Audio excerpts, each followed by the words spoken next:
The Zelithy commander held the human rifle like it was a child's toy, turning it over in his four-fingered hands with undisguised amusement. This is what the famous Earth soldiers carry? It uses chemical propulsion? The military exhibition hall filled with chittering laughter from a dozen species. Lieutenant Maria Volkov stood at attention, watching the alien officials examine humanity's weapons display with barely concealed mockery. The Galactic Alliance had insisted on this technology-sharing event, and humanity had complied, setting up their booth between the Zelithy's quantum disruptors and the Vorthan's plasma casters. Chemical explosions to propel metal slugs, Ambassador Creel's translator buzzed with condescension. How wonderfully quaint! Like discovering cave paintings next to holographic art. It's reliable, Maria stated simply. Reliable? Commander Zelkrix picked up a combat knife, his scales shifting to purple Zelithy for amusement. This is just sharpened metal. Do humans still use rocks as well? Sometimes, Maria replied honestly. More laughter echoed through the hall. The UVAN delegate levitated a grenade with his mind, examining it. Fragmentation devices? How barbaric. Our neural disruptors kill cleanly, shutting down consciousness without damaging the body. That's the difference, Maria said. You build weapons to kill cleanly. We build them to win. Win. Zelkrix activated his personal shield, a shimmering field of energy. Your primitive projectiles couldn't even scratch this. Watch. He placed the shield generator on the table. Fire your chemical weapon at it. Maria didn't move. That would be unwise, sir. Afraid you'll embarrass yourself? The commander's scales shifted to yellow mockery. Come now, we're all curious to see these antiques in action. The crowd pressed closer, various species eager to witness human humiliation. Maria looked at her sergeant, who gave an almost imperceptible shrug. Target the shield generator? Maria asked, checking her rifle. If you can. Zelkrix laughed. Though I doubt your slugs could. The rifle cracked once. The sound was shockingly loud in the exhibition hall, no whine of energy weapons, no hum of plasma. Just a sharp, violent sound that made several species flinch. The shield generator exploded. Not sparked, not fizzled, exploded into fragments that embedded themselves in the walls. The energy field collapsed instantly. Zelkrix stood frozen, a thin line of green blood appearing on his cheek where shrapnel had grazed him. Impossible, someone whispered. Armor-piercing incendiary round, Maria explained calmly, ejecting the spent casing. It clinked on the floor, a small sound that somehow filled the silent hall. The projectile penetrated the generator casing, the incendiary compound ignited the power cell. But our analysis said your weapons couldn't.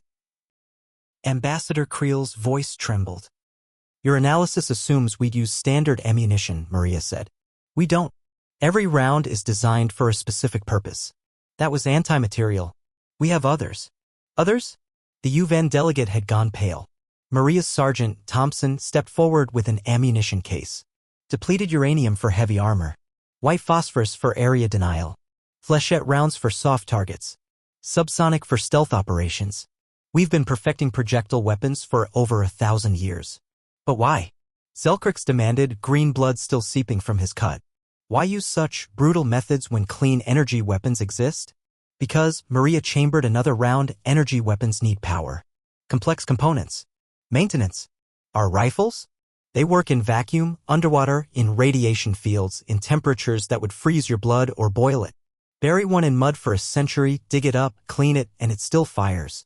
Barbaric, someone muttered. Effective, Maria corrected. Your weapons are tools. Ours are solutions. Solutions to what? Creel asked. To winning when outnumbered, outgunned, and outmatched, Thompson said. You build weapons for superiority. We build them for survival. The Vorthan general, who'd been silent until now, spoke up. Your projectiles are still too slow. Our pulse weapons travel at light speed. True, Maria nodded. How many shots does your weapon have? 20 before the power cell depletes. Maria smiled. I have 30 rounds in this magazine, 6 more magazines on my belt, and my sergeant is carrying another 200 rounds for me. If needed, we can make more ammunition from local materials. Make them? From what? The general's 6 eyes widened. Metal, chemicals, minerals. Thompson listed. Hell, we've made gunpowder from cave deposits and bullets from melted coins. Try making a power cell from scratch on a hostile world. The crowd had backed away from the human display, their earlier mockery replaced with unease. There's more, Maria continued, picking up the combat knife they'd mocked. This sharpened metal never runs out of power, never jams, never fails. It's a tool, a weapon, a survival implement. Your plasma blade stops working? You die. Our knife stops working? We sharpen it on a rock and keep going. You speak as if from experience, Zelkrix observed, touching his wounded cheek.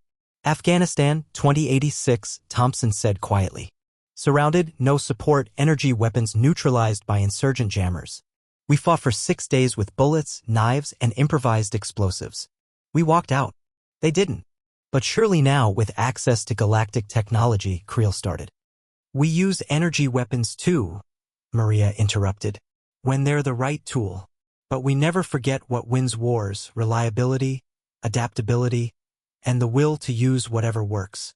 She picked up the grenade the Yavan had been examining. You called this barbaric. You're right. It is. That's the point. War isn't civilized. It's not clean. It's survival by any means necessary. The galaxy has rules of warfare, Zelkrix protested. Conventions, limitations, which work great until someone breaks them, Maria said. Then what? Your clean weapons, your civilized warfare, your conventions, they mean nothing to an enemy that just wants you dead. The human section of the exhibition had become the center of attention, but not for mockery anymore. Species after species examined the primitive weapons with new eyes, seeing not outdated technology but refined simplicity. During the Proxima incident, Thompson added, the hegemony hit our colonies with EMP weapons. Wiped out everything electronic. Their forces landed expecting easy victories. He smiled grimly. We met them with bullets, blades, and fire. They left. This is why humans are feared, the Vorthan general said slowly. Not because you're advanced, but because you're prepared to be primitive. We're prepared to win, Maria corrected. By any means necessary. Ambassador Creel picked up a human helmet, steel and ceramic rather than energy fields. You expect us to believe that these antiques make you dangerous? Maria and Thompson exchanged glances. Without warning, Thompson drew his sidearm and fired. The helmet sparked as the bullet ricocheted, leaving a deep dent but not penetrating. That same helmet just stopped a round that destroyed a shield generator, Thompson said as officials ducked and security rushed forward. Now imagine 1 million humans wearing them, carrying weapons that work anywhere, anytime, maintained with basic tools and supplied with ammunition we can make in the field. Security lowered their weapons as Thompson holstered his pistol. The demonstration had made its point. Your weapons are primitive, Maria concluded, because they don't need to be anything else. Simple, reliable, lethal. Just like us. The exhibition continued, but the laughter had stopped. No one mocked the human display anymore. They studied it, photographed it, whispered about it. Several military officials quietly inquired about purchasing rifles, not to replace their advanced weapons, but to supplement them. Because they'd learned something that day, sometimes the most dangerous weapon isn't the most advanced one. Sometimes it's the one that always works. And humanity had perfected the art of weapons that always worked.